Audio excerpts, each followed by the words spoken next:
we go. I'm sick, so I'm making an excuse at the top of the show. So I can't even make myself laugh at you for that. I know, it's hard for me to do. I have some empathy, some compassion for you. Part of your Hippocratic oath was not to mock those who are ill, and I certainly am one of those tonight. Thank you, Engineer Mike. Let me give the phone number out. 1-800-LOVE-191. Loosely translated, 1-800-568-3191. The fax number, 310-854-4455. I'm Adam Carolla. He is Dr. Drew. He's a board-certified physician and addiction medicine specialist. And tonight we are honored to have Abraham Benrubi from ER. He's the huge guy who works at the front desk. He's the world's biggest actor. He's a nice guy. He has no shoelaces in his shoes. Maybe we'll... Feet are too big? It looks like he's kind of bursting out of those things. Yeah, like, you know, he's a big guy. I don't know if he has to shop at the big and tall place or not. You know, I don't know where the cutoff is at the big and tall. You know what I'm talking about? Well, is there a big and tall for actors? Because as actors go, this guy's a giant. Yeah, you know why? And he's cleaning up in this town because most guys over, let's say, 6'4" turn stupid all of a sudden. I don't know what it is. What is it, like the elevation? Is it that the air is thinner or the gravitational pull on their brain is not as great? Or right. I don't know what the hell it is, but everyone, let's say, over 225 pounds and over 6'4" just turns into a moron. And this guy is at least average intelligence. At least. At least, from what I gather. And he could be a genius for all we know. So we're going to bring him in. He landed this gig on ER. So he's got to be excited about that. Last time he was on this show, he was in Parker Lewis Can't Lose, if anybody remembers that show. And Parker Lewis did lose. Yes, it lost. But everyone's moved on to bigger and better things. And, Drew, last night we were talking about some of the laws involved with sodomy around this country of ours. Amazing. Pretty amazing. Yeah. Somebody here in Los Angeles faxed this to us. And we noticed particularly, we're just kind of going through it again as we came onto the program this evening. And the states that begin with the letter I have an interesting kind of history. Oh, really? Yeah. Idaho apparently still carries crimes against nature law. 5 years to life. Now, so sodomy is considered a crime against nature? That's what it looks like. I hope this is accurate stuff. This guy, Tony You sure it doesn't say crimes against sphincter? No. Okay. It's included in that. Illinois repealed their law in 1962, the first state to repeal sodomy laws in 1961. In Indiana, repealed their law in 1977. Their justification for doing so was to give us an opportunity to study it more openly and to see what causes it in the hope that we can eventually eliminate Marlon Perkins and Jim are going to observe the homo in the wild. Well, look at their mating. Look at the mating ritual over there, Marlon. Right. He's got himself a well drink. Now he's approached the other one at the bar. They want to study it. So they might eliminate it. Now, I know this sounds real obvious, but you bust a guy for anal sex, and as punishment, you're sending him to prison. Right. This is like Club Med. Right. What? You know, it's like busting a guy for being a pedophile and sentencing him to work at Chuck E. Cheese. Thank you. I'll be here all night. You know what I'm saying? It doesn't make sense. All this stuff just really makes me happy to talk about, frankly. Here's the deal. Here's what the law should be. Poke anything you want with your penis as long as the thing you're poking says it's okay and is over 21. 17. All right, 21. All right, 18. Just for the sake of argument. Poke whatever you want. Poke a donut, poke the dog, whatever it is. Poke it with the penis, just as long as that thing doesn't have a problem that you're poking. I don't know how to respond to that. I think the flu medication is now kicking in. Drew? Yeah, indeed it is. You ready to go to the phone? Yeah, let's go. Which ones do you want to go to? Because I just can't think straight tonight. Go backwards. We'll go backwards. All right, fantastic. Frank. Hey, how you guys doing? I'm sick as a dog. You're sick as a dog? Yeah. That's a drag. I know. What's going on? Dr. Drew, how you doing? Frank, I'm all right. Yeah, I like listening to you guys. It's a real trip. Thank you. Thanks. Okay, I'm 23 years old from Chicago. Yeah. And I've got a little bit older girlfriend. She's 28. And we've been dating for a while. And, you know, I was just kind of curious. We've been talking about it lately. It's like I have, no interest in sex anymore. And I'm a guy and I'm straight. I know that, because we still have sex, upon occasion. But, I kind of tend to smoke a lot. Smoke tobacco? No. Pot? Yeah. Every day? Well, for a while it was every day. For like 2 months, it was like for every day. But Now it's twice a day?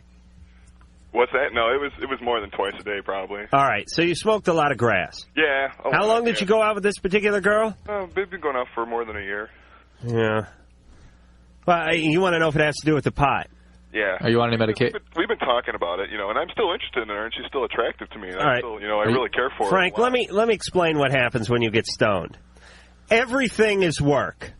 Yeah, that's the thing about when you get stoned. I mean, you don't have to tell me that. Oh, I know. I mean, you're sitting on your sofa, and there could be a big sign across the street that said like Led Zeppelin reunion, free beer, free pizza. And there could just be a corridor between you and that place, and you'd still sit on that sofa and go, I want to see if Gilligan makes it off the island. I'm not sure. I mean, that's what happens. I mean, I've done that. I've gotten stoned and went, man, am I horny? And then like 2 seconds later went, yeah, but I guess I'd have to get off the sofa in order to have sex, so it's kind of a deal breaker. No doubt. It takes the wind out of your sail, takes the starch out of your schwanz. Yeah. There has been discussion in the past of it causing something called an amotivational syndrome, and I disagree with that a little bit. I think what it does really is it blocks one's ability to go from a thought or an intention to an action. Whatever that neurologic phenomenon is, because you have great ideas. I mean, you're going to build, the Watergate building or something. Tomorrow I'm reseeding the lawn. Yeah. Damn it, there's no two ways about it. All kinds of great ideas, but the initiation of the action never happens. Yeah, no kidding. And that's the neurobiological event that this thing seems to block. It's like politicians suffer from this too, don't they? They get up there, we're gonna stop illegal immigration. We're gonna roll back taxes. We're gonna have 2 chickens in every pot and a car in every garage. And I'm putting every able-bodied American to work. And then they get into office and nothing happens. Is that it? Is that what happened to Clinton? Did he inhale? And here's the deal, Frank. The other problem is that you sound like you're a marijuana addict, and that just based on that means you have a family history of alcoholism, and that this is something that if you stop the pot, you're likely to switch over to something else, and that something else would likely be alcohol or speed. That's interesting, because I really don't think that anyone in my family has been an alcoholic. You sure? Grandparents? Yeah, no. They actually, both my grandfathers died at an early age. Cirrhosis? No, congestive heart failure. Still fell on them? Congestive heart failure at early age. That's pretty unusual. Both of them? Yeah. That's very unusual. In fact, that you ought to get looked into to make sure there's no genetic element to that. We were checking that out. Frank. Yeah. It could be the pot. It could be you. It could be the girl. Let's just put down the bong for a minute and eliminate the pot and then call us back in 2 months and see if that was the problem. Okay. All right? That's cool. All right. Yeah, it's cool talking to you guys. Good talking to you. Get one of those motivational tapes. Nah. Just stop. Put the bong down. That's all. Probably smoke it. Justin. Yeah? Hey, you're on Loveline. How you guys doing? Good. All right, I got a little problem here. A question for Dr. Drew. Yeah. I was listening to the Valentine's Day show, and I heard a phone call about the penis enlarger. And right. I got one of those. Wonderful. I ordered it, and it said use it a couple times, see how it turns out. I used it a few more times than they recommended, and now it's a little swollen and it hurts. What do you guys think I could do about it? Is there any break in the skin? No, it's just enlarged and like red and puffy. Yeah. Do they have a penis shrinker? But I don't think an acute infection or inflammatory reaction is the enlargement process they are looking for. We're going to fill your pecker with pus. Yeah, exactly. I would like to buy a penis shrinker just to leave it around. You know what I mean? I'd buy like a baker's. Buy 30 of them, have laying around wherever you went. Yeah. That one like rolling around on the dash of the car and stuff like that. Oh, sorry, baby. Let me put that. I shouldn't have had that out on the first date. Let me put that back in the glove box. All right. Well, listen. Unfortunately, I think you need to see a physician to make sure there's not what's called a cellulitis, which is a true soft tissue infection. Can you get the device off your penis? Yeah, I got it off. I tried reversing the airflow. No, Justin, no, relax, pal. Just go. Be good to your penis, please. Just take it easy. Soap and water, towel it off. Keep it open to air for the time being, and get somebody to take a look at it. Pretend it were a wound on your arm and treat it the same way, okay? And I'm really worried about this because my girlfriend said she doesn't want to have anything to do with me until it goes down to normal size. That would be correct. That would be the appropriate judgment. That would be good use of your. Do you see how God helps judgment. those who help their penis? He puts a wrath on them. He put a pox on your penis, a curse on your penis. This is what happens when you try to monkey with nature. Do you understand, Justin? I understand. But there's nothing I can do besides go see the physician. Well, didn't I say soap, water, towel off, keep it dry, open to air? Can he keep his penis elevated? I might be able to do that. It's actually a good idea. Can I put some ice on there to try to get the that'll feel good. Yeah, I wouldn't necessarily do that. Just get it looked at, okay? Open to the air, soap and water? Yeah. Yeah, okay? but make sure and pull it back into the shorts when you head out to get the paper and stuff like that. I mean, not open air all the time. All right, then I want to get something done because spring break's next week. I'm in college, and I don't want it hanging out of my swim trunks or anything while I'm Yeah. All right. Well, on spring break. You see somebody, make sure. Yeah. I mean, just relax. Here's the reality. The reality is, if there is an infection there, this guy could lose some soft tissue. Oh, really? Yeah. Do you need the soft tissue? I look at that as a hindrance. Yeah, but that's what your schwanz is made of. Does the soft tissue become hard? Parts of the soft tissue. Oh, yeah. All right. Well, then I'm going to keep it. Well, Abraham. Greetings. You've joined us during our soft tissue penis discussion. Indeed I have. I walked in right at the right time. Abraham Benrubi. You really should invent something with a name like that. Have you come up with anything yet? You should either snuff a president or make a cotton gin or something. Indeed. Maybe I should make a soft tissue desizer. Oh, boy, could you make money on this show. Now, you've been on ER for how long now? 2 years. 2 years. And you're working the front desk. Yes. And what do? I haven't seen the show. I'm the only man in America. And I don't feel bad about saying it because you guys are just destroying everybody. When we get some little nobody in here and their show's 175th out of 105 shows, then I feel bad, But you guys are crushing everybody. So it is the entertainment juggernaut. It really is. Is it surreal? I mean, in a way, it's kind of weird. It's weird to think of that many people watching every week, watching me do nothing, basically. Shuffling paper. Shuffling paper, answering phones. It's really like you have a crappy job, except for someone films you doing it. That's correct. I mean, these other guys are doctors. You have a crappy, clerical job. I do. It's the job I never wanted in real life. You know what? I had that job in real life. Really? In a surgical ward when I was 19. But minus the camera, and you're making $2.65 an hour. I think at $3.15. Really? $3.15 an hour. All right, so you're now you don't have to wear a nurse. You don't have to wear a candy striper's outfit or anything, do you? No, sir. I have to wear an ugly gray smock. Right, and now you're a big guy. Yes. You're 6'7".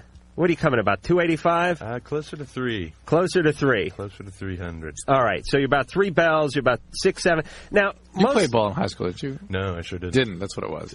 But I bet the coaches bugged the hell out of you, didn't they? They did. I'm from Indiana, and it's sort of a big sports state, and so every now and then I'd be walking through the halls of my high school, and the coach would be like, "Benrubi, when are we going to get you out there in a helmet and shoulder pad?"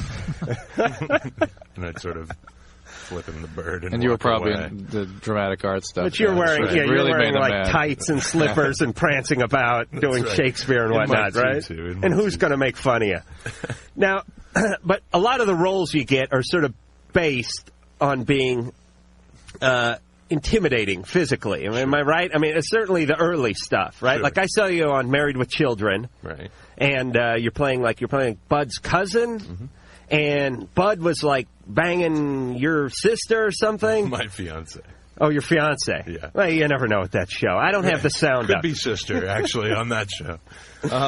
But you do, and I saw you in the program. Right. That movie with James Caan, which wasn't bad. A little over the top, but not a bad movie. Well said. Now, he was also in The Shadow. I ran into him in the hall. He said, we're not going to discuss that. I said, now we have to discuss it. Absolutely. Now, I saw The Shadow in a drive-in. Nice. And I couldn't figure out whether there was just some, like, bird crap on the windshield or it was just a horrible movie. I didn't know which one it was. Well, hopefully if you were in a drive-in, you were getting some while the wretched Shadow was playing. Were you in? Now, I seriously, I drove out of there about halfway into it, so I don't even remember you. Were you in the beginning part? No, I'm somewhere lost in the middle. Actually, the beautiful thing about that job was it saved me from 9 months of unemployment. I hadn't worked for like 9 months. Oh, really? Yeah, and then I got to die with a crossbow bolt in my chest on The Shadow. And it was a good idea, and I couldn't figure out what was wrong with that movie. There was just something wrong with it. I don't know what it was. I don't either. Do you? No, it had the director was the guy who directed Highlander, which is a movie that I like, and Alec Baldwin's great. Baldwin and Penelope Ann Miller. Oh, okay, you don't like those two. No, all right. They're all right. They're all right. Yeah, well, look. I don't know. I remember the radio show, and it was great, It seemed like a good idea until I saw it, and then it seemed like a bad idea. But you got Twister coming up because you're on the rebound. That's right. Let's not live in the past. Exactly. You have Twister coming up. Now, we had someone on here who was, Drew, what was his name again? It's going to come in my ear in a second. If I were listening, it might. Oh, okay. It's not going to come in my ear. Forget it. But we had one of the guys. What was his name? Did I mention it? Yeah, Joey Slotnick. Right. Joey Slotnick was in, and he was in here last week or something like that. He's on the single guy. That's right.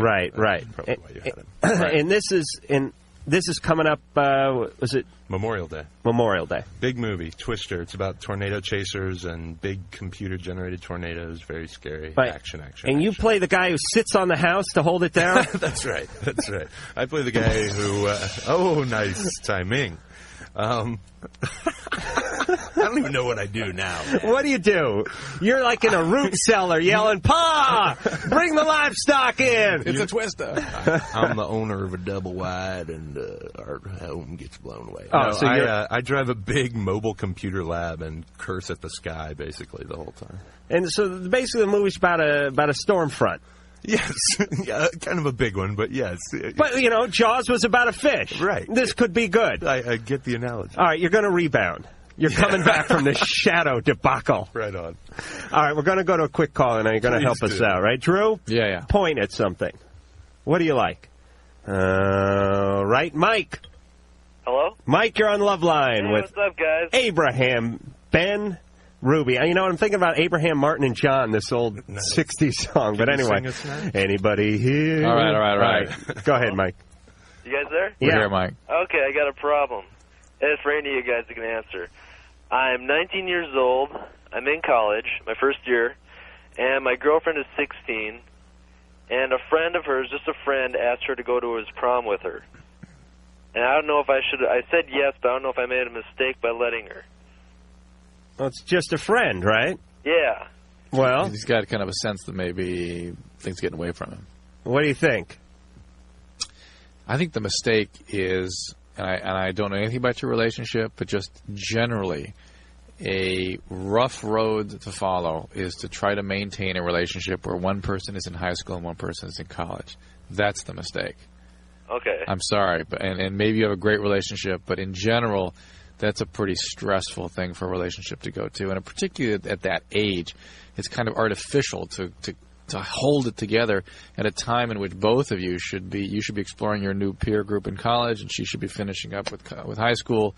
And it's probably healthy for you to kind of go your own way. Mike, why aren't you going to the prom with her? He's in college. He's away. Well, he's away? She's only a sophomore in high school. And he's in college. Yeah, but away in college. No, I'm not away. I just live like 15 minutes from her house. See that, Smarty? Well, he should be away. He should be developing a new life with his college. Well, forget it.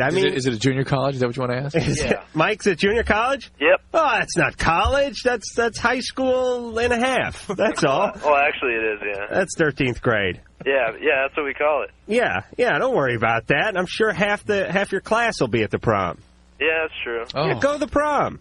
Yeah, why can't he go to the prom? What is he? He's 19, she's 16. He'd go to the prom.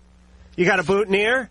Me? Well, she's going with the guy. I'm not going to show up with her like a threesome thing. Well, she should ask you. Abraham, what do you think? I think as long as he trusts her and she's home by midnight. Yeah, well, I trust her. It's the other guy, because I don't even know the guy. Well, I think if you trust her, let her be her own woman, and she will do the right thing, hopefully. Let me tell you this, too, Mike. Here's what I know about women. That's it. That's it. That's it. It's all You hear done. that long sigh? That's what I know about women. No, here's what I know about women, Mike. The deal is this. If she really liked this guy, what I know about humans, I'm revising it. All right. I'm expanding it.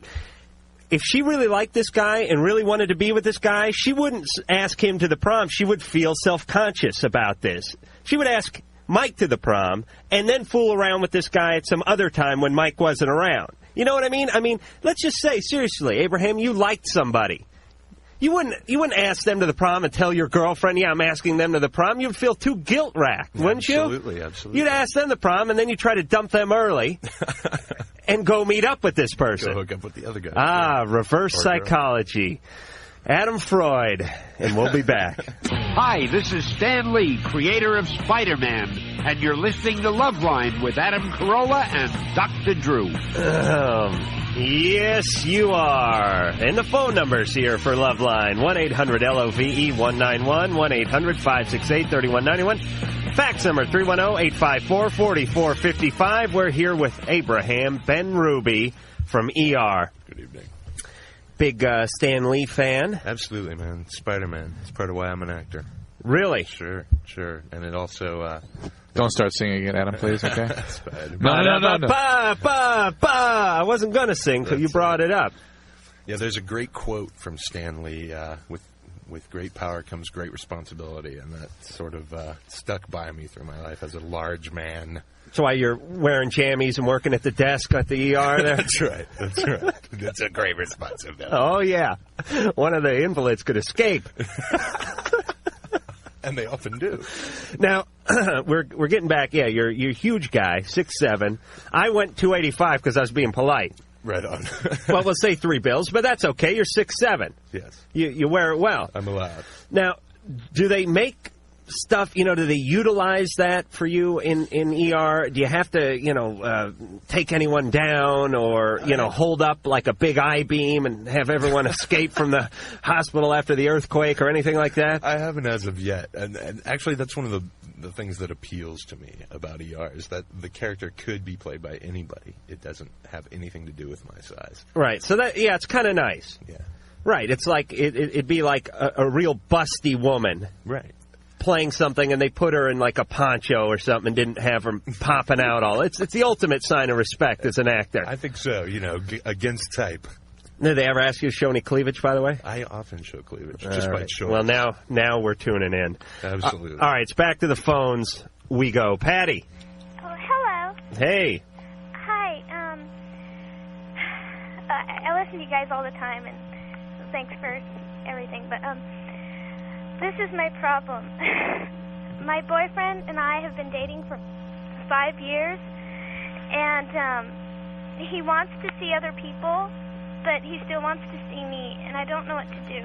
And it's really a tough decision. And Patty, how old are you? I'm 18. How old is he? He's 19. So you've been seeing this guy since you were 13 years old. Yeah. This guy doesn't know how to end this relationship, even though he really wants to. I'm sorry to say, Patty. Don't you see that? Well,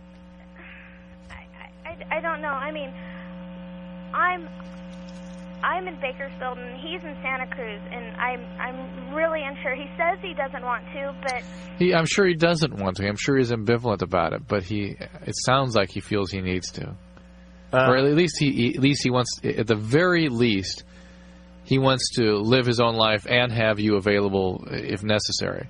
You know what I'm saying? He wants you still maintained in some kind of relationship for him. Let me just say 2 things here, Patty. I'm going to translate a couple of things. When a woman says, I need time to think, translated that means I'm into some dude at the office. And when a guy says, I want to start seeing other people, it means I already started seeing someone 2 weeks ago, and I feel like I should say something. But I know this is mean to say, but he can't get a date. I mean, it's really, I don't know. What are you like, FEMA or something? You're just going to go help him out? You help the needy? No, I'm not the needy. I am dating other people, but I don't really want to, but he wants to and he can't. But he still wants me around. That is the most pathetic thing, and that's what happens to guys all the time. They go, baby, I want to start seeing other people. I think we should both start seeing other people. Month goes by. This guy's been sitting home diddling himself. She's gone out on 15 dates. Then it comes back and he goes, okay, enough of this seeing other people business. It's true. All right, we're going to call him, Patty. You're going to call him? Yes. Okay. You seem quite pliable, Patty. I like that about you. All right, Patty, we're going to put you on hold. You're going to give the phone number to the beautiful Sherry, the phone screener, and we're going to get this guy, and we're going to get this whole mess cleared up. And until then, Lucy. Yeah. You're on Loveline. Hi, Adam, Dr. Drew, Abraham. Good evening. I know I've recently become more addicted to pot, and both my parents were alcoholics, and I think my grandparents were. And I want to know, if that was connected, and if how could I stop it? When somebody is an alcoholic, they inherit a genetic predisposition to be more highly reinforced and rewarded in real primitive, non-conscious regions of your brain by drugs that cause addiction. That'd be pot, stimulants, alcohol, the sedating medication, benzodiazepines, opiates. And not only are you more prone to having a very rewarding, positive experience, but your brain is more conditionable. That is to say, the more you deliver, the better the reward, the more the brain demands you to deliver, and it's just sort of an escalating conditioning that develops. And that's where the progression in addiction occurs. If you are an addict, you will, without exception, progress through time. You may drop the pop, you'll switch over to speed or alcohol or something else. The only thing that is known to interrupt this natural history is a 12-step recovery process.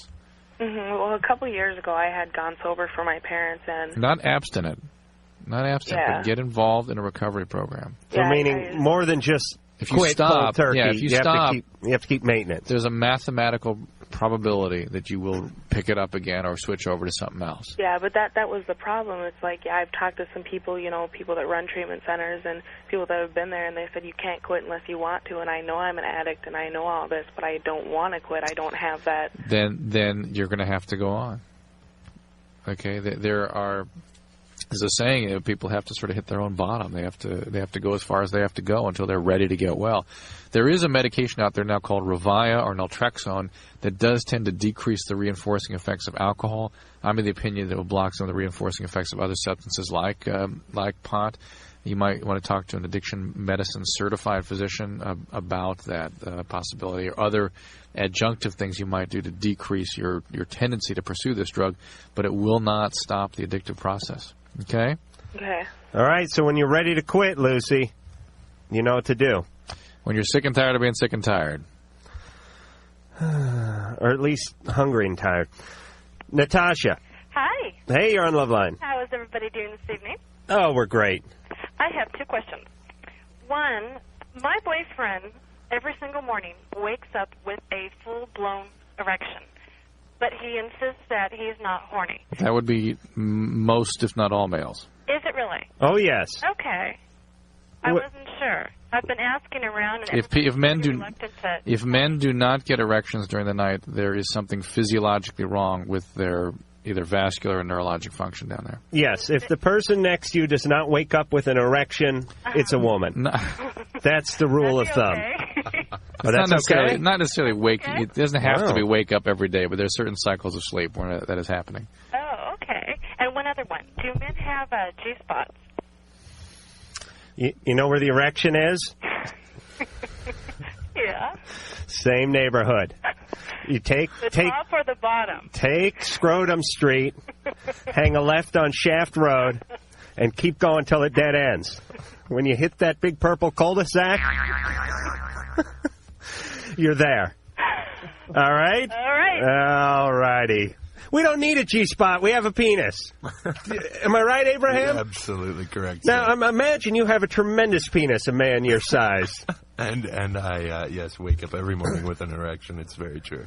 Yes, and you probably have to have like 2 beds, like the Lucy Show. One for you, one for your genitalia. Am I right?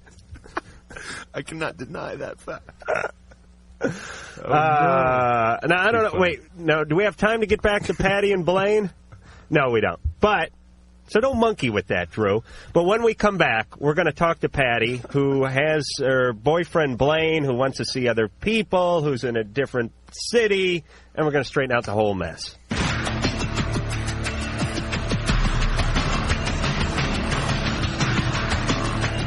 Well, he's back here on Loveline. Let me get the phone number out, 1-800-LOVE-191, and the fax number, 854-4455. That would be in the 310 area code. We have Abraham Benrubi from ER. I have a question. Yes. I see you guys also have an email address here, and I'm wondering if you actually answer email. Drew doesn't. Adam does. I do. Excellent. But I type like... like a chicken, but a retarded chicken. Perfect. So it's even worse. So I give people these, people write these 3-page letters. My boyfriend left out of town, and then his stepfather came on to me, and then we started getting on. And I answer like, go girl. Because it takes me a half hour just to do that. So I apologize to anybody I give short answers to, but it is difficult. Now, when we left off, we had Patty, who called in. She was calling from Bakersfield. And her beau, Blaine, said he wanted to see other people. They've been going out for 5 years, since Patty was 13 and Blaine was 14, and he's in Santa Cruz now. Blaine, Patty? Hello? Hello, Blaine. Hi. Yes. Blaine, now, you wanted to see other people? Kinda. Yeah, and you've been seeing your right hand. Is that right? Oh, pretty much. Yes, I know how it goes. I was just explaining to the guys what happens. You're with someone for a while, you're getting some sex on a regular basis, you get a little overinflated view of yourself, and you start looking around and you go, yeah, I think I could do a little better in this, and then you drop the one you're with, and you're right back where you started, which is right-handville, right? Right, Blaine? Yeah. Yeah. So you're not seeing anyone? No, not right now. Meanwhile, Patty's dating like Kato Kalin over there. Yeah. Yeah. That's got to hurt, doesn't it? Oh, yeah. So now, what do you want to do? Well, I kind of think it's a good thing. I mean, we've been together since 8th grade, and I do want to marry her, and we're still seeing each other. When I'm in town a lot. Are you in college or something? Yeah, I'm up here in college. Yeah, see, I go back to what I was saying before. That we had a similar call half hour ago or so, and that is that when somebody's away in college, it really is important to begin to explore who you are and develop a new peer group and get on with your life a little bit. It's very stressful and I think unrealistic to kind of keep a relationship glued together with the other person who's back home in high school with her peer group, trying to really finish up that experience, and you're trying to establish a new life and a new identity in a new environment. Get on with your life a little bit. Don't. It's great that you have these expectations for your relationship and that you want to try to get to that point where you guys do consummate it in some way. But I don't know. You need to explore who you are through college, I think. Patty? Yeah? What do you think? I don't know. It's just, I know I love him and I really care about him, but it's really, really hard to get out there and be with other people. But maybe that's because they're really not really broken up, and so she's sort of stuck between two worlds. Feeling like a fool? Blaine? Yeah? I think you and Patty are going to have to break up here on Loveline. Officially. Well... We've had marriages. We certainly could have a divorce here on Loveline. Because that's what Patty needs. You know what I mean? Here's what it is. All right, I'll give an analogy. When Grandpa is on... And here's an ER analogy. When he's lying on the gurney and he's hooked up to all sorts of monitors and he's got a catheter down his urethra and he's pooping in a bag and he's all sorts of stuff and he's there and you have to just keep... You can't divvy up the will. You can't sell his car. You can't use his golf clubs. He's just there. You can't begin mourning and move on because he's hooked up and he's clinging to life. But meanwhile, he's not doing anyone any good. Oh, wait a minute. Grandpa's up now. He's pissed off and he's coming after me with a cane. The point is you almost got to just pull the plug at one point so everyone can move on. You can mourn and then move on. And it's great if you can sort of retain a piece of that relationship and dream of one day getting to the point where you guys can, have some kind of like take Grandpa's slipper out on your next date. Is that what you're saying, Drew? Well, no. But I mean, if you guys want to plan for the future, that's great. But I think if you also want to develop further individually, it's not going to happen if you kind of cling to this relationship in the meantime. Abraham, what do you think? I think absolutely that's correct. Change is always good, in my opinion, and Grandpa's done for him. That's right. Pull the plug. He might not be on the gurney yet, but change is good, so get rid of him. And I think Drew's absolutely right. You guys can maintain your friendship and stay in touch with each other, and but not be afraid to experience other people as well. See the world. But they need like that 6-month period of moratorium. You think? Where they're apart. Celibacy? Yeah. No, not celibacy from one another. Yeah. They can go out and screw other people like rabbits, but they can't touch each other. Patty, Blaine? Yeah? Yeah? Put a tag on the toe of this relationship and put it on the slab. And have fun. It's cold. It's done. Scatter its ashes over the open sea. I don't think so. I don't, really. Because, I mean, next year I'm going to be going back to Bakersfield for college. Uh-huh. Not because of Patty, for other reasons. Right. But I am going back. Okay. And I would eventually like to marry her. The problem is, I mean, I was talking to my dad about it. That's where this whole thing started. Well, that's your problem right there, going to your folks with a problem.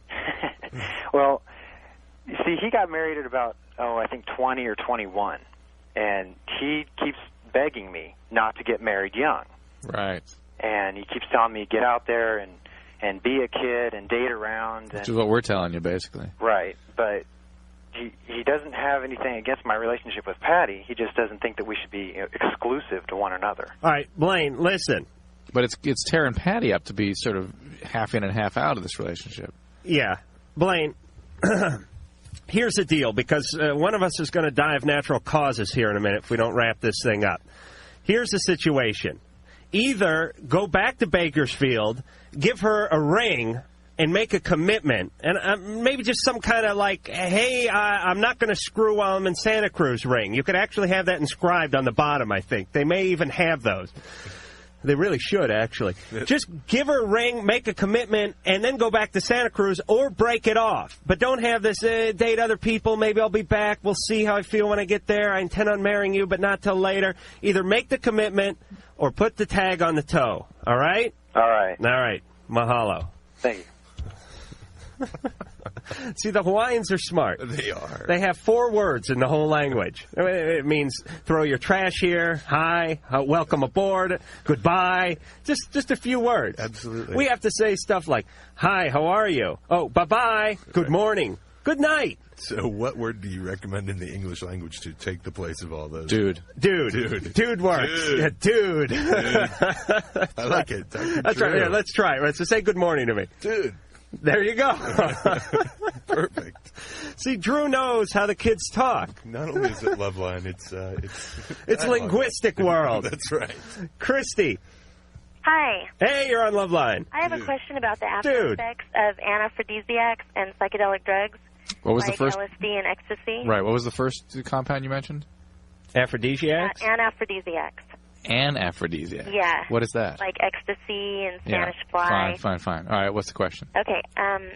Is it common for people's personality to change after they do these drugs? If you do it... change them, like, permanently? Yes. Answer is yes. Does it cause brain damage? Yes. Well, what do you think Spanish fly is, by the way, anyway? Let's not even get into that. Let me say with what I do know. And that is, ecstasy has been clearly shown to cause nonsensical, abnormal interrelationships amongst neurons in a region of the brain called the amygdala. It's shown clear anatomic changes of the brain that are abnormal. Okay. And what about LSD? LSD, I can only share with you, while it hasn't been proven, the literature is replete with discussions of people having changes in their personality. Strangely, the literature that came out of the 70s and early 80s talks about these amazing personality changes and then basically puts a value on them and said, well, they're not such anxious people anymore, so it's okay that their personality changed. Therefore, the use of this drug is okay. Yeah, these personality changes are substantial, and they are dangerous, and they are associated with chronic mood disturbances. I see it all the time. And in my opinion, it's any exposure to LSD before the age of 15 and any large exposure, like a large dose or more than 20 or so hits. It's hard to say exactly what the threshold will be for a given individual. Some people have no problem with it. Yeah. It's a Russian roulette game. You can't tell at what time you're going to begin to trigger those more substantial changes. But chronic mood disturbances and sometimes subtle, sometimes not so subtle personality changes are the hallmarks. And it's my opinion that any drug that causes an hallucination as its primary effect on the brain tends to carry this potential. So that would include mushrooms, peyote, morning glory seeds. Gypsum weed grows out here in the high deserts, and people make teas out of that, and they go psychotic for 4 days. What part of the desert? Yeah, exactly. You got like 40 4x4s rolling at this moment. There's a convoy heading out to the desert. What kind of weed was that? I don't care. Just pick what's there and let's smoke it. Christy? Yes. Does that answer your question? Yes, it does. All right. All right. Bye-bye. No, Abraham Benrubi from ER. Dude. You ever hooked on any drugs? Golly, we talked about my penis already. Oh, I talked about its mammoth proportions, and I mean it just in a sort of scale thing. I imagine.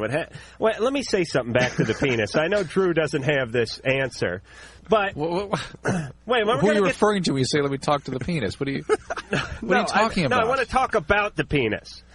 There must be a proportionate weight of a penis, meaning compared to what? Well, what I'm saying is if the average guy weighs 165 pounds, and the average penis must be a certain portion of the guy's weight. You know, maybe the penis weighs 7 ounces or 9 ounces, but there's some sort of quotient here. You know what I'm saying? So, I mean, if a guy's 300 pounds, his penis must weigh like 18 ounces. It all harks back to the old... you know what it means if you have big feet joke. Oh, is that, yeah, and you can't even tie your shoes. And get the rain trough. We're going to do the water displacement test. Drop your pants, Abraham. Come on, this is a science experiment. Yeah, maybe you should go back to drugs. See, this is the way you work an interview. You start with drugs. You destroy the guest. You go further down to the penis, and now he's begging to talk about his drug abuse in high school. Right. That's right. So... yeah, I did it, man. I did it. But you're sorry, right? I'm sorry. I never was addicted to anything. Right. In that sort You're not an addict. I'm not an addict. Right. You're not an addict. It's not going to happen. But you could really drink a pony keg and eat a kilo of heroin before a guy your size even felt a buzz, couldn't you? And I have. And we'll be back. And the cops are with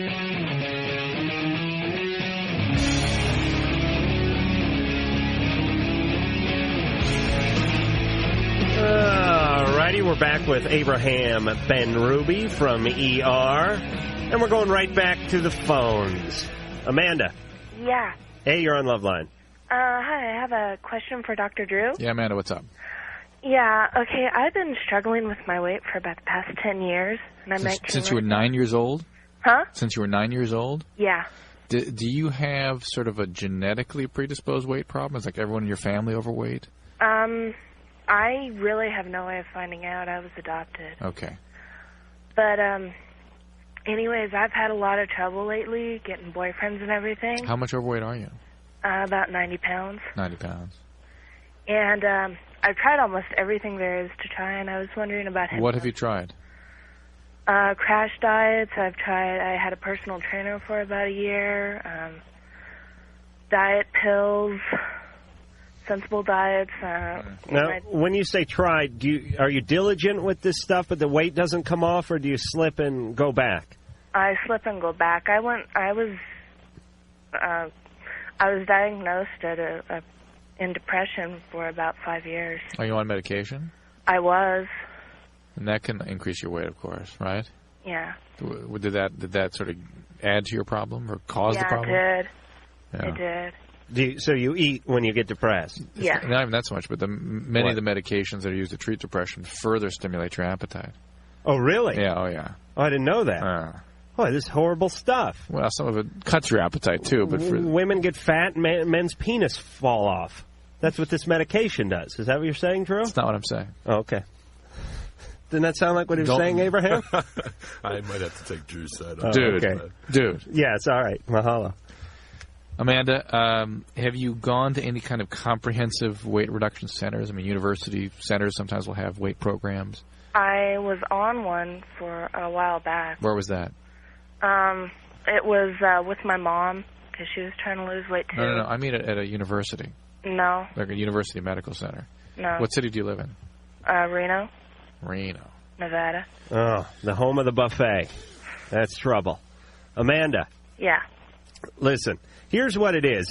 Eating is a negative or a positive cycle. When you eat a lot, your stomach gets stretched out. You want more food, but when you back off, it shrinks, and you don't find yourself as hungry as often.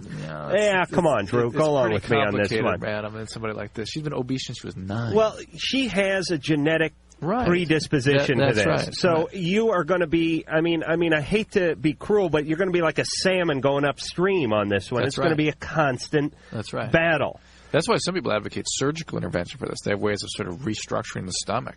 Oh, really? Oh, absolutely. Absolutely.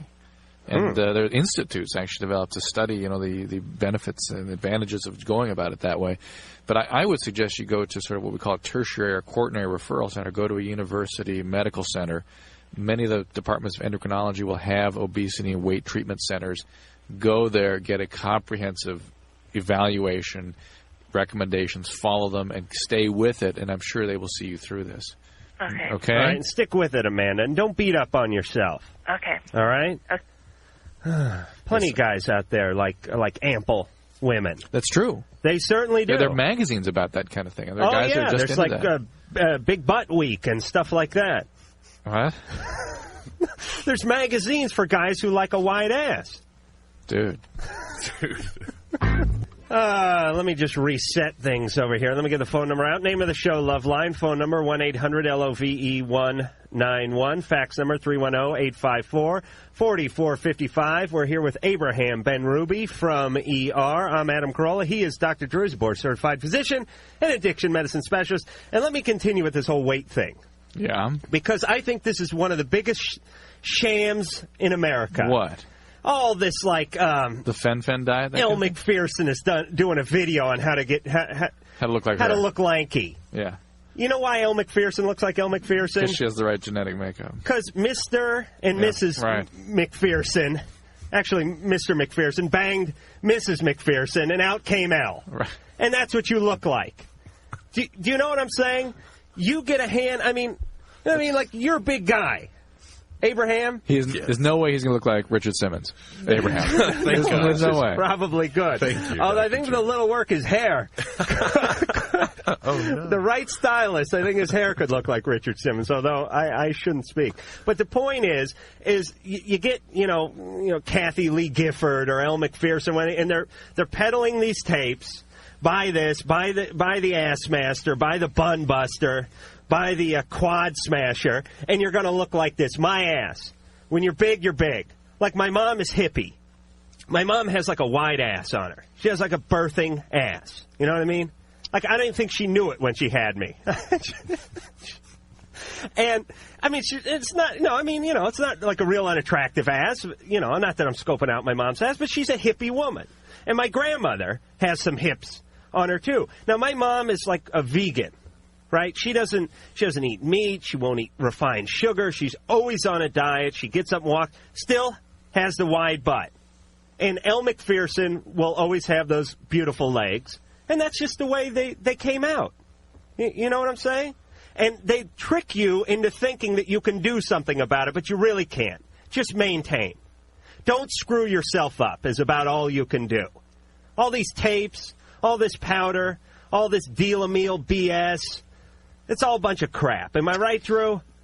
I mean, there is some truth in what you're saying, mahalo. But there is a real problem with obesity in this country. People eat, I mean, you're kind of looking at a particular profile of person. If you're trying to be absolutely perfect, yeah, it's pretty much genetic whether or not you can be perfect.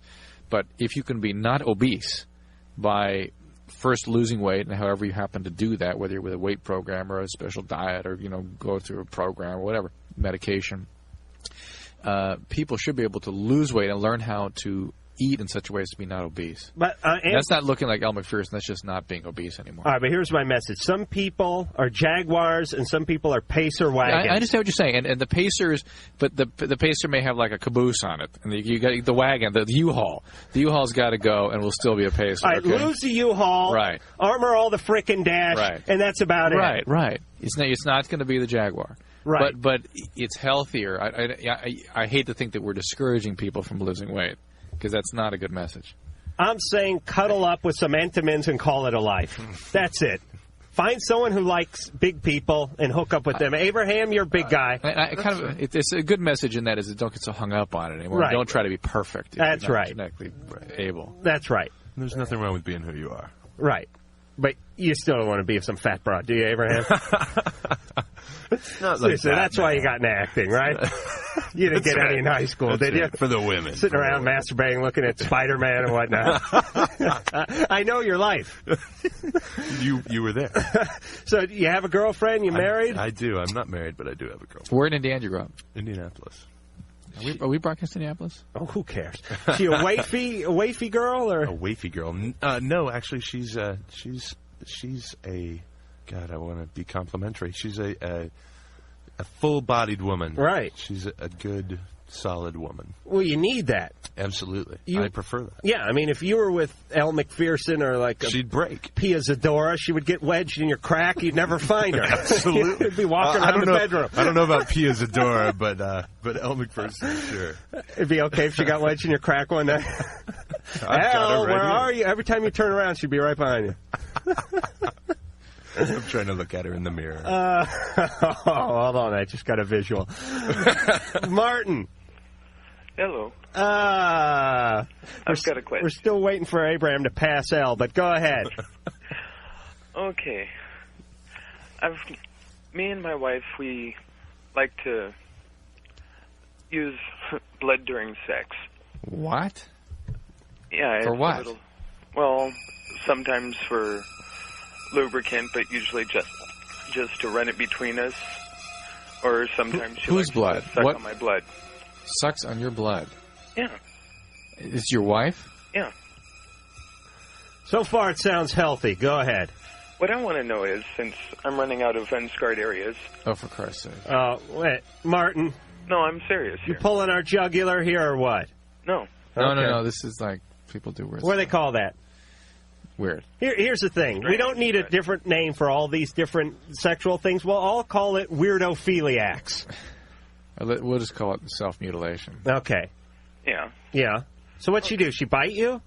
No, I use a razor blade. Uh-huh. What I want to know is there some way I could get a blood drawing kit so that I don't have to cut myself up to get the blood? Yeah, but then naturally enough, you run the risk of introducing infectious material directly into your venous system, and basically you carry then the same risk as an IV drug addict, virtually. Oh, okay. I'm much more concerned with the behavior itself. And have you been under a lot of psychiatric care in the past? No. I mean, the kind of self-mutilation that you're manifesting and the kind of bizarre behaviors really suggests some pretty heavy, I suspect some pretty heavy problems. And, one way of releasing tension that people that have a lot of psychological problems is to cut on oneself. Really? Yeah. Well, Martin? Yes? Martin, you give me the creeps, I got to tell you. Count Martin? Yes. Listen, what do you mean a blood-drawing kit? You mean he means a rig. He means like a syringe. Uh-huh. And couldn't you go down to like the makeup supply place and get yourself some fake blood? Wouldn't be the same. It wouldn't be the same. How about someone else's blood other than your own? I mean, miss the cutting. They miss the cutting? And how did you find this person? What kind of bizarre singles bar did you pick up your girlfriend at or your wife at? Just got lucky. We're kind of strange the same way. You don't have kids, do you? No.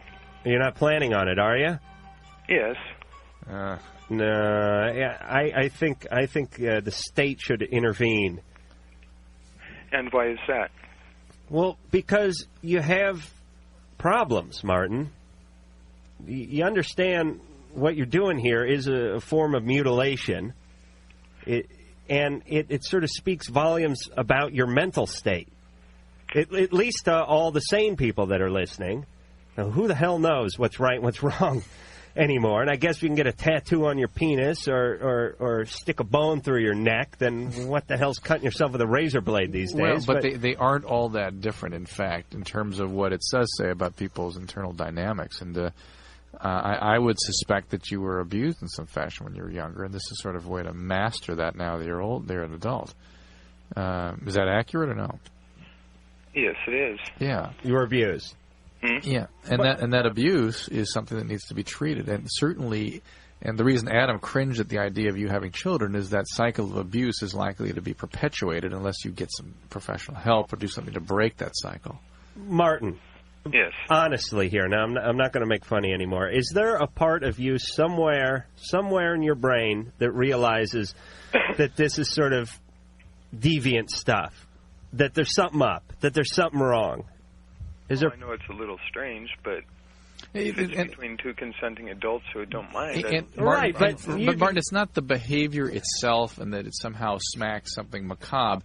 It's what it says about your character, logic, development, and the kind of trauma that was inflicted upon you when you were a child, and the likelihood of chaos in your relationships, dysfunction in your relationships, and perpetuating a cycle of abuse through your family. That's the real issue here. If you want to, stand on your head and, have pinwheels, whatever, it's not that. It's what it says about what's going on with you, and it doesn't, as Adam says, it speaks volumes, and it's something you should deal with. All right, Martin? I realize I'm a little different than most people. Martin. Yes. Here it is, in a quick nutshell. You're doing this because of something that somebody did to you once upon a time. So understand that is your motivation, okay? And try to get some help. A lot of these problems sound just weird, and you just want to kind of make fun of them, but it's not funny. But you realize this, even if it manifests itself in a strange, peculiar, and sometimes humorous way, the reason it is doing that is because of something awful that was done to them 20 years ago, 15 years ago, whenever it was. That's right. So they were Uncle Louie sodomized them way back when, and now they're into some kind of bizarre sexual deviant behavior, and it's real easy just to make fun of that. No. But you have to kind of go back to Uncle Louie, feel sorry for them, tell them to get some help. Yeah. In any weird stuff, Abraham? Nothing that extreme, I'm afraid. Nothing for you to make fun of at the moment, I guess. It is strange. I think it's interesting. Well, that's why I'm sitting here, to police you guys, make sure you don't just... Well, first off, don't include Abraham in this. Police you. Okay, there you go. Abraham will kick your ass right out of this studio if I tell him. He does my bidding for me now. Throw me through this window. Remove him from my sight. Yes, master. There you go. May I cut you now, master? Sam. Yeah. You're on Loveline. How you doing tonight, guys? Good. Got a question for Dr. Drew. Yes, Sam. Venereal warts. How contagious are they? Highly. Highly. If you have them, or if your partner has them, or ever had them, and I think I got them. I just, but if they're so contagious, you don't get them on your hand or anything else. Thus, that is why they're called genital warts. They all lay on the genital area. Right, which is a different kind of skin, different kind of area. Oh, is that why it won't stick to the hand? Right. What is that? It's a different. It penetrates.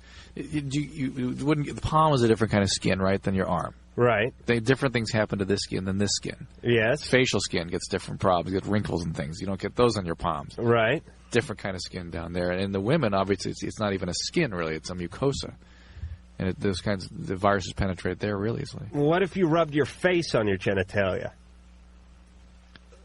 Mahalo. Well, that's another question, too, there. I just kind of wondering, Sam, they're very contagious. They're exceedingly common. There are many different ways to treat them. People have tried interferon. You get liquid nitrogen. You get laser. You can have them burned off, frozen off, all kinds of things. What makes it different if they're frozen or burned off? It's just different techniques. Doesn't make a big difference. Well, but I mean, if they're gone, there's nothing else there, right? If they're gone, they will tend to be less likely to proliferate, but the virus will always be present and you will always be contagious. Where will the virus be? In the skin. It's just the wart won't be proliferating. Couldn't you dunk yourself in something? No. There's nothing. There is nothing. I mean, the virus, your degree of contagiousness is much higher when you have a big wart burden.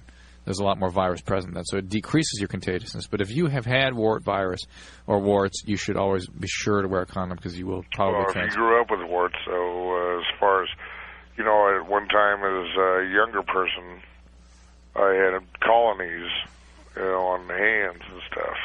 Different wart virus. Well, the real issue for men, it's a non-issue basically, as far as we can tell anyway. I mean, because it has nothing to do with the reproduction. Not even that so much. Is for women, the issue is that it increases the probability. Certain wart viruses increase the probability of cervical cancer substantially. And with men, you know it. Men, you see them, and there's whether or not it increases the risk of penile cancer is still being discussed, but it's not a big issue. Cancer? For men. It's not a big issue. Not an issue for men. Okay. Issue for women. It's an issue of who you give it to. Okay. Well, I'm getting ready to get it all burned off and everything, but wear a condom from now on, no matter what. All right. Certainly. Good luck. Good luck. I learned a lesson the hard way, but listen, venereal warts. I mean, some people believe is 60 to 80% of the sexually active population. They are exceedingly common. Okay. Yeah, that always makes me think you have them when you say that. I appreciate that, mahalo, dude. And yet he never denies it.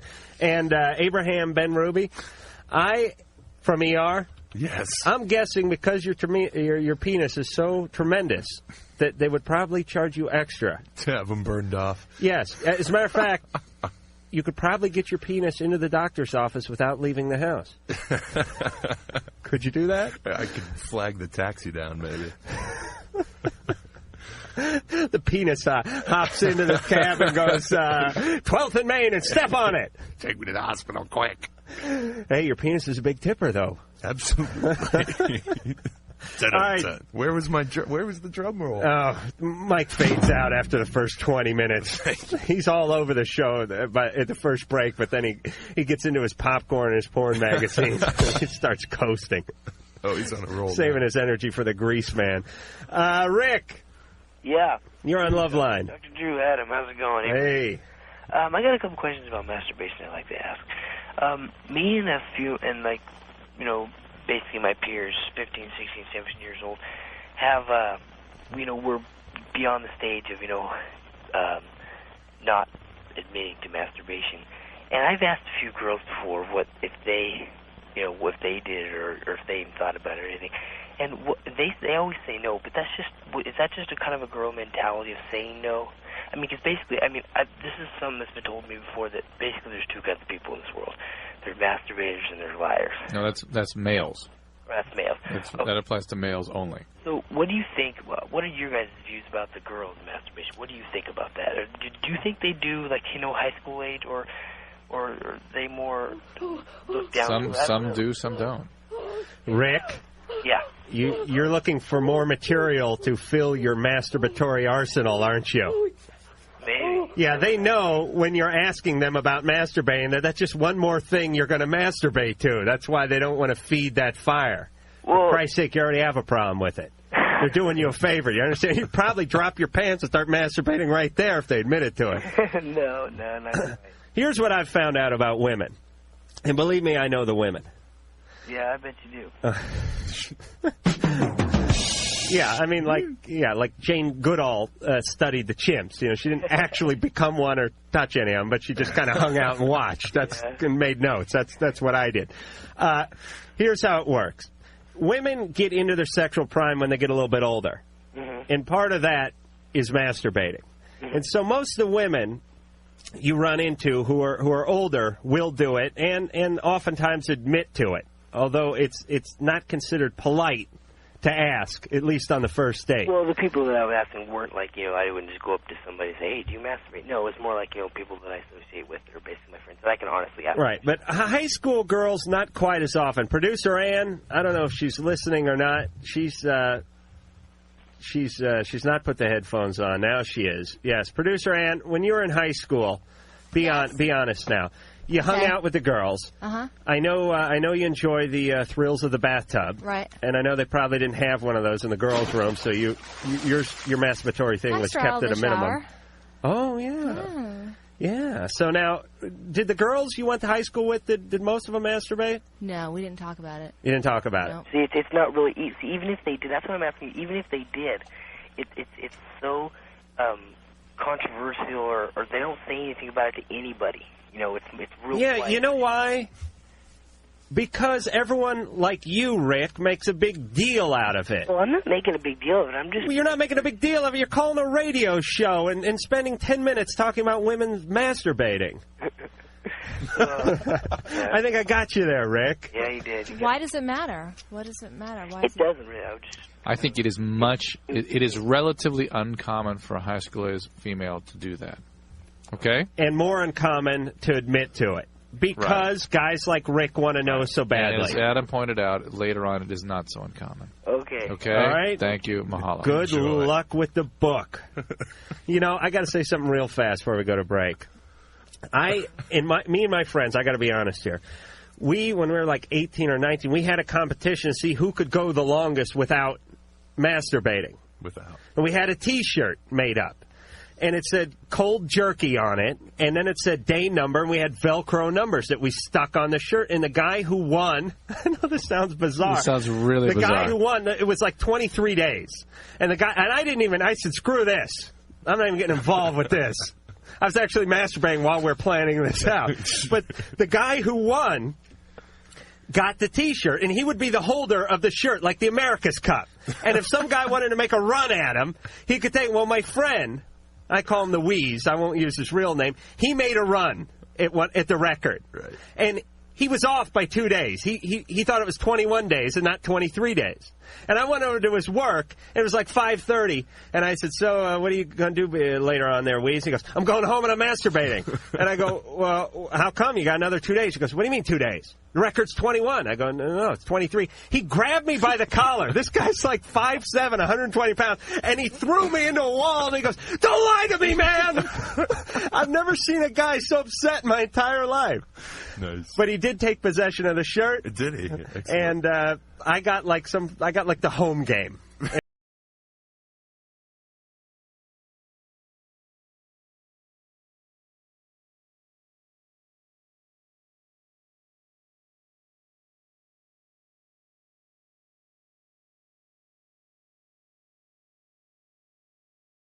Next number, 310-854-4455.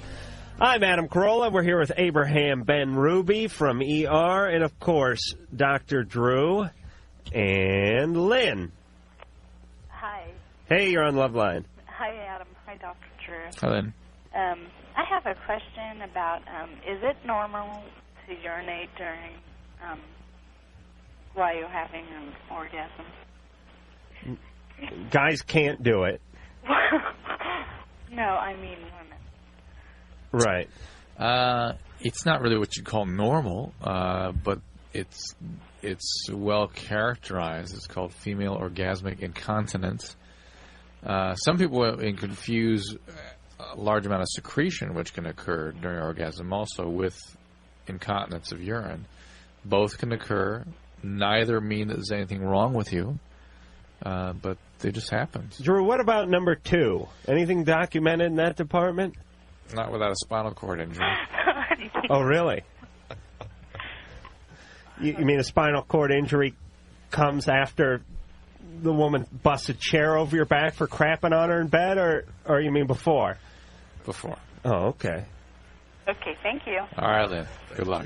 Abraham, ever any number 2 action in the sack? I know. No. I'm just blatantly going with no on that one. And thank God that men cannot urinate during that process, because Lord knows half of them would be doing it if they could do it. Just. You mean I can get this over with at the same time? I'd kill two birds with one boner. I think, Adam, the cold medicine is finally taking effect. Oh, I never felt better. That's Drew. That's pretty scary. Robert.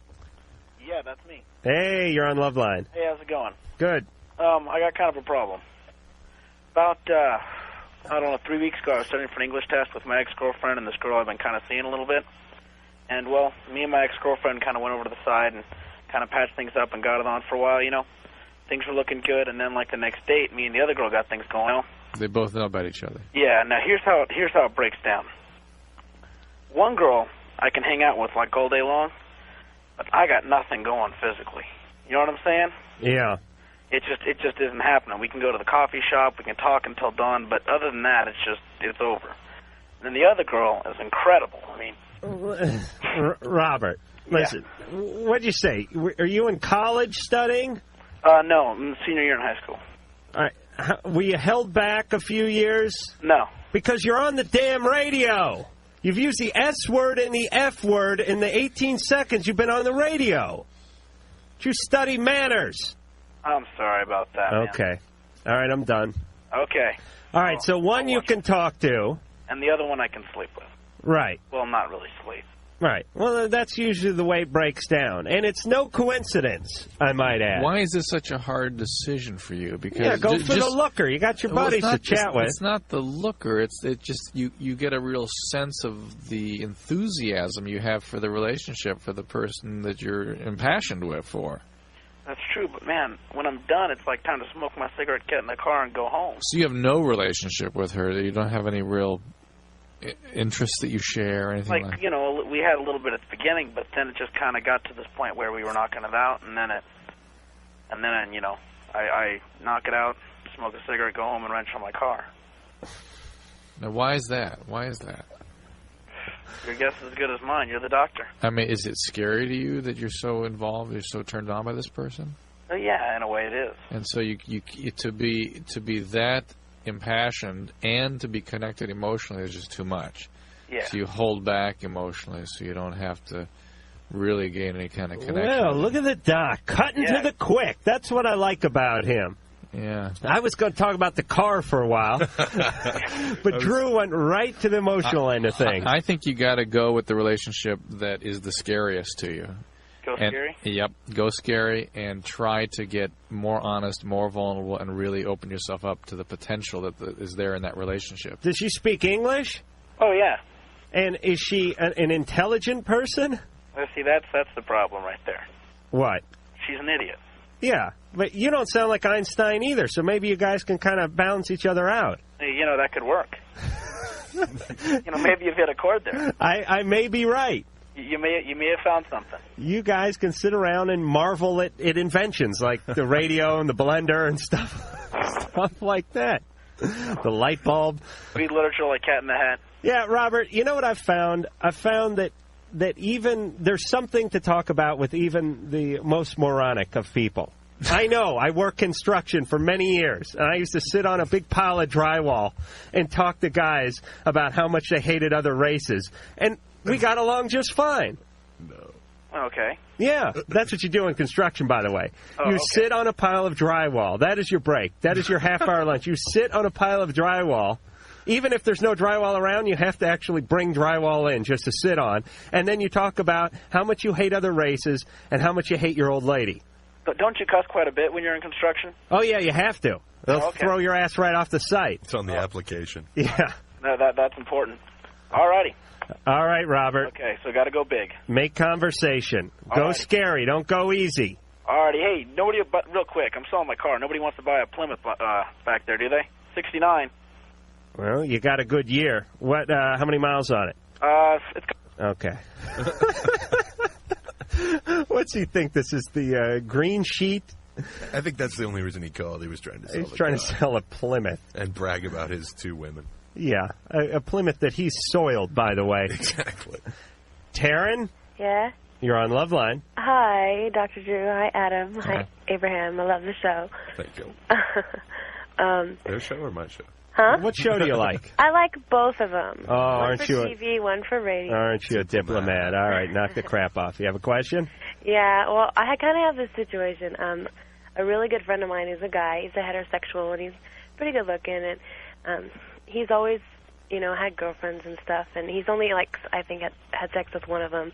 Well, the other night he talked to me, and I guess he got drunk with a couple of his buddies, and there was another girl there or something, and they kind of had this big orgy, and he had some, total homosexual experience, and I guess kind of liked it, even though he was a little drunk and didn't really, he says he didn't really know what he was doing, but, and so he doesn't know, what to think about it, and I don't know what to think about it. I'm just... This one you can chalk up to don't act on impulse. Make sure you know what you're doing before you get into confusing situations. Well, it only add to your ambivalence and confusion and pain. But they're planning to do this again. All right, let me tell you something, Taryn. Before the penis enters the mouth, or the hand, or the buttocks, it should be in the nuclear silos, the missile silos, two guys have to, turn keys simultaneously, and then they have to do this, key pattern. That's what it should be like.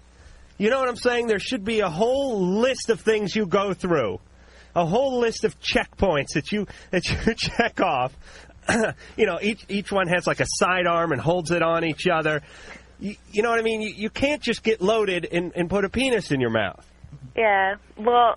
I got to believe that this guy has feelings toward men. Otherwise, he wouldn't do it. Right. Well, that's kind of what he said, but he doesn't know if he's, totally bisexual or if he's just confused or what. Yeah. And all the more reason to just cool his jets and wait till he's a little older until he figures out how he's feeling, puts this whole experience in perspective, and then begins to move forward with what his feelings are at that point. I guess. 17 is not the time to begin erratic, chaotic experimentation. It is not.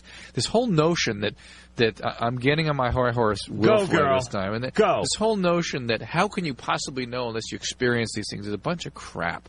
Right. That people know what they want when they know what they want, and that's the time to act on it. That's the time when it is the most comfortable, the most rewarding. I mean, if he's homosexual, terrific, and he'll feel comfortable. He'll have a lot of trouble sort of dealing with those things, but he'll deal with those issues as they come to him, and then he'll begin to initiate those relationships. Yeah. The same is true of people having heterosexual relationships. Women having sexual relationship with men thinking that they're going to make an emotional connection. Men having no intention to have that kind of connection shouldn't be clearly shouldn't be engaging in those kinds of relations at that time because they don't know what they're doing. It just adds to the pain and the confusion. Right. Yeah, it's I'm a little confused about my sexuality. Perhaps if I had a penis in my rear end, that would clear things up. Somehow it would cut How through would I the fog. possibly know unless I experience that? Right. Which is BS. Right. We know. I know there are just certain things I don't want done. It's as easy as if you had a 2x4 with a 16-penny sinker but that's a nail coming through the other side. I would know I would not want to be hit in the small of the back with that without actually having Abraham take a swipe at me with it. But the other don't get any ideas. But in a broader context, the same is true if a 14-year-old wants to sleep with a 17-year-old right, male, it's the same with the broads. Or female, because maybe then he'll stay with me. Maybe he'll marry me. Maybe he'll like me. Maybe. Forget the maybes. Don't engage in these kinds of important, intimate actions unless you really know what you're doing, because you're just asking for pain and confusion. You have anything to add to that, Abraham? It's all very fascinating, really. I agree. I agree, too.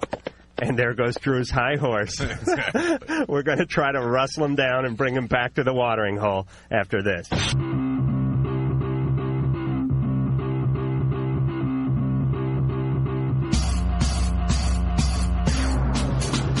Yes, indeedy. We're back here at Loveline. Phone number 1-800-LOVE-191. Fax number 310-854-4455. We're back with Abraham Benrubi from ER. Say hi, Abe. Hi. Do people call you Abe, by the way? Dude, yeah, Abe is appropriate. It is? Sure. You're very laid back. That's the thing. Let me say something real fast. Oh, and Dr. Drew. You see, you're a huge guy. You know what I mean? Mm-hmm. You don't have to be aggressive. Sure. you don't have to be on guard all the time. It's like little dogs. What's the biggest pain in the ass mutt in all the canine world? Chihuahua. Smallest little pain in the ass there is. And one of the most laid-back dogs, St. Bernard. True. Because who's going to screw with the St. Bernard? People are no different. It's always the little ones that are always in everybody's face talking about how much ass they have to kick and all that kind of stuff. And the big guys, thank God, are usually laid back. Because you could only imagine putting the Chihuahua brain into a guy like Abraham. Oh, it'd be ugly. It'd be ugly. I'm guessing your brain's bigger. I think so. Look at that. I just insulted him. He didn't even come after me. See what I mean? Bigger than the Chihuahuas you meant. That's what I'm saying. I see. And again, with the mastiff-sized penis. Kurt. Yeah. You're on Loveline. Thanks. How's it going? Good. This is my list here, by the way, at the bottom. What? This is my list at the bottom. I'm sorry. Drew's talking to me. I'll call. I ignore your list, Drew. I've made my own list. Thank you very much. Go ahead, Kurt. Yeah, pay attention to Adam there. Thank you. Yeah. I had a problem because my girlfriend's mother is putting stress on our relationship. Mm-hmm. And it's been really screwing us up because, like, she'll ground her for no reason or something like that. And it's just stupid for some reason. Give us a specific example. Like we'll be talking on the phone, and then she'll just pop in for no reason and just start talking to me or something. You mean get on the line with you? Huh? Get on the phone line with you? You mean? Yeah. How about the grounding? Well, give us an example of something she's grounded for. She'll embarrass her. She'll just embarrass her right in front of me. What will she say? Like she'll fart or something? No. Okay. She'll end up we'll end up talking, and she'll just jump in the conversation and say something really weird, and look at her because her mom's like a New Yorkan, like people from New York. Yeah, very pushy, those folks. Yeah. Yeah, they're loud because there's a lot of traffic there, and you have to shout so people can hear you. Well, yeah, I guess, but she just grounds her for no reason. So we give us a reason that she grounded her for. She doesn't say it's for no reason. Yeah, what was a reason? Talking on the phone for about an hour. Okay. At 3 in the morning? No. In the afternoon, normal, 3 o'clock, 4 o'clock, 5 o'clock. We'll just talk for an hour, and then her mom will come and says, "You've been on the phone too long." You're all right, hold on. Kurt. Yeah. What do you want us to do? Put a hit on her? Well, I just needed some help on what I should do here. It's just annoying. What should I do? Go kill her mom or something? She's a New Yorker? Well, yeah. Get her some cheesecake and a dozen bagels and, offer it as sort of a peace offering. Make nice. Okay. Well, all right? Okay. And when you talk to her, say, you know what I mean? After everything you say, you know what I mean? All right? Okay. Yeah, I don't know. Just make nice. Be a gentleman. Be on her good side and go over there and do something. You know what I mean? Wash the dishes. I've been doing that. I'd actually help out or something. Then keep doing it. Yeah, go help out. Okay. I think more he's feeding into what the girlfriend is telling him more than what the mom is actually doing. Yeah. Because, if there's something really bothersome that she were doing, he would have a million specific examples when all he can talk about is how the girlfriend feels about what the mother's doing. Yeah, I used to do that in school. I'd come back with a D or an F, and I'd give my parents, that rap that sounds totally insane now, but it sort of made sense. I don't know what it is. The teacher doesn't like me. It just doesn't like me. You're doing all your homework. You're acing all the tests. Yes, they just don't like me. They don't like the Catholics. They got it in for the white guy. That's what it is. Where'd you go to school? I went to North Hollywood High. Okay. Oh, yes. Thank God. I played football, by the way. You did. Unlike you, prancing around in your little Shakespearean tights and reading comic books and masturbating all day. I was out on the gridiron with the men. Right on. More power to you, Adam. Yeah, look where it got me. Jason. Oh, hi. Hey, you're on Loveline. Abe and Dr. Drew. Hello. I just had a question. Mm-hmm. Concerning one of the last callers. Yes. The guy who was using the razor blade to cut himself open for his wife or whatever. Yes. Right. To the point that there was no unscarred surfaces left on his arms. Right. Pretty much incapacitated. I've got a tendency for the same thing except not razor blades. My girlfriend likes to bite into my skin and suck the blood, but I really don't see anything kind of quirky about my past or odd about me right now. I was just wondering what kind of incidents I mean, does that automatically mean that you're a little weird? Or? No, it's a little different. Yes, it does. Jason, let me say something. Here's all we have to go off of as a society. You are weird when X amount of percentage of society does not engage in what you engage in. That's all we have. You know what I'm saying? Like, no, I disagree. No, just put a sock in it for a minute. I will for a minute. All right, but literally, I want to see you put a sock in your mouth. What I'm saying is those who enjoy, let's say, doing it doggy style, 50% of the nation, doesn't make you weird. Those who are into sodomizing or into that whole route, 20%. Makes you a little bit, you're going down. Now, and then you get into strangulation, like, while you're doing it, and you're down at, like, 8%. And that, when you get into the whole bloodletting thing, you're down at, like, 1 or 2%. Okay? Now that makes you weird. But it might make me weird, but it doesn't necessarily point to that's true. abuse and that's exactly right. That is some kind of mental problem or counseling or heavy counseling. That is correct. Deviancy does not necessarily mean that there is a problem, but there are specific But you patterns. always ask. No, I wouldn't. This guy, I wouldn't. I worry about his girlfriend a little more and the nature of the relationship that he submits to this. Sure, I mean, but, there's a little. You've got limited information to go on. Right, but there are certain characteristic patterns, just like I asked there are patterns about marijuana use that I use to point out what's obvious about marijuana addiction. There are certain other patterns of self-mutilation and abuse that specify that are hallmarks of characterologic disorders. Yeah. And what you're describing is not that. What you're describing is some kind of rough, playful thing where, I don't know what your girlfriend's about that she has to buy or that you got into that in the first place. And you submit yourself. This guy would take a razor blade and slice his soft tissue open until there are no further surfaces available that are unscarred. And this guy lets his soft tissue. Is there bloodletting every time you're with your girlfriend? 90%.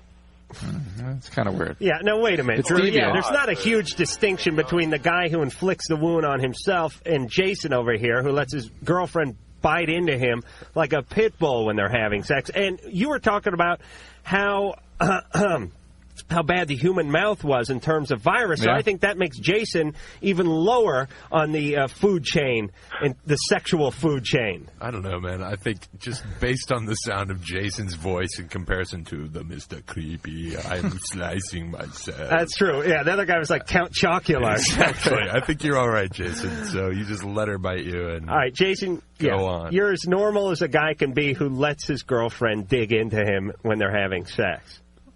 All right, I mean... It is different. It is not self-mutilation.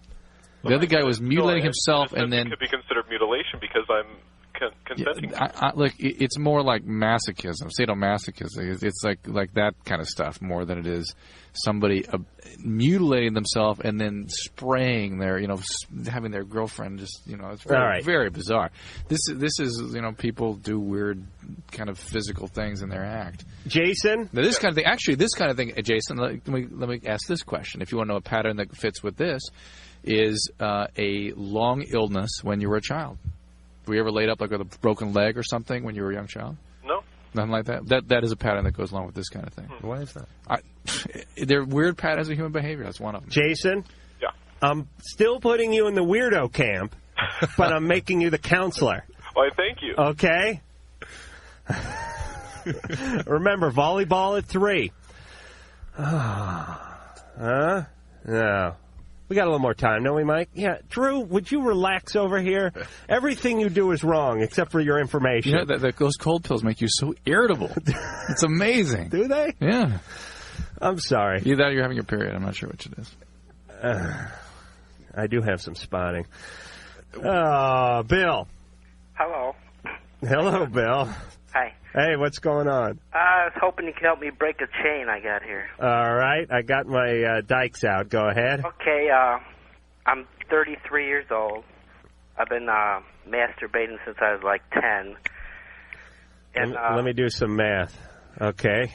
23 years of pure masturbation. Yes, Bill? And when I was young, my parents would see me, playing around. And I felt guilty most of my life doing that. So, my self-esteem is a 10 when I quit for a week.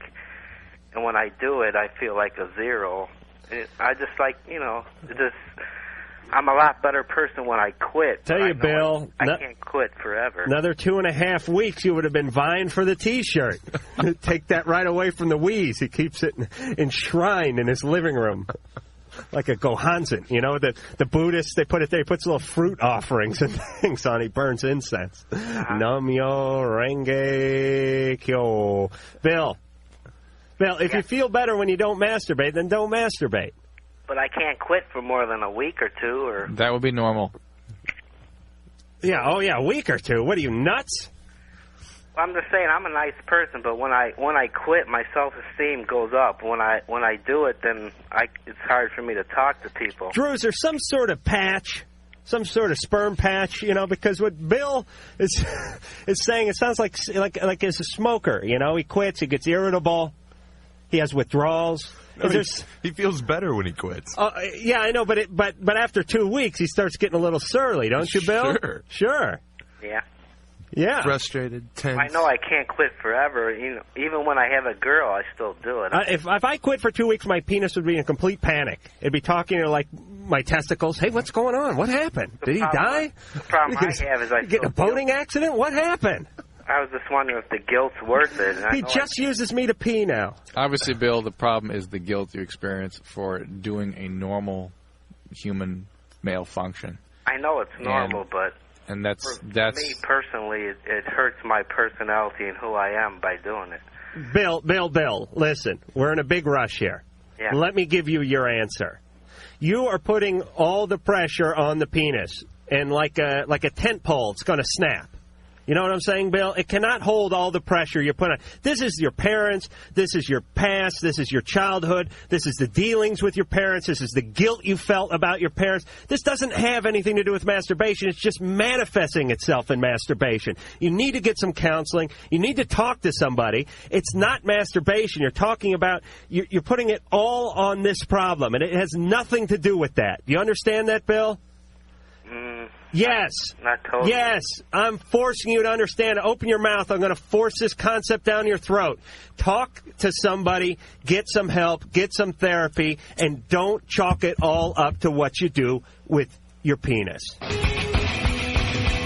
Well, we would like to thank Abraham Benrubi for being such a eloquent and cool guest tonight. My pleasure. He is sat here like the guy on one of those Viking rowing ships, just sort of the big guy who sits at the end. With my drum going, row. Smacking the big tom-tom there. That's right. Drew? You can see Abraham on ER, by the way. Thank you. 10 o'clock NBC. What night? Thursday, yeah, I knew that. Drew, read the address and the email address, and do it like a pro this time. Do it like Casey Kasem would do. Come on. Come on. No. Email address, LUV191 on America Online. And the mailing address is P.O. Box, it's Loveline, P.O. Box 4345, Hollywood, California, 90078. I really would like you to sell that next time. I mean, we know it's a prepared statement, but I want you to have fun with it. I'll talk to you when you come down off the cold medicine, all right? I would like to thank the lovely Sherry for doing the phones tonight and a wonderful job. The beautiful Angular Ann for doing the wonderful producing job that she always does. Mike, the one nut wonder, whose wizardry behind the board there is second to none. Abraham Benrubi for coming in here tonight. Dr. Drew, the board-certified physician. Adam Carolla, the nobody. And we'll talk to you tomorrow. If you are still listening, you may feel the urge to touch yourself. So that's it, then. The opinions expressed on Loveline by Adam Carolla, Dr. Drew, or anyone are not necessarily ours. Be happy. Be happy. Happy, happy, happy.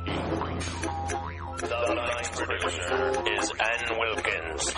Thank you.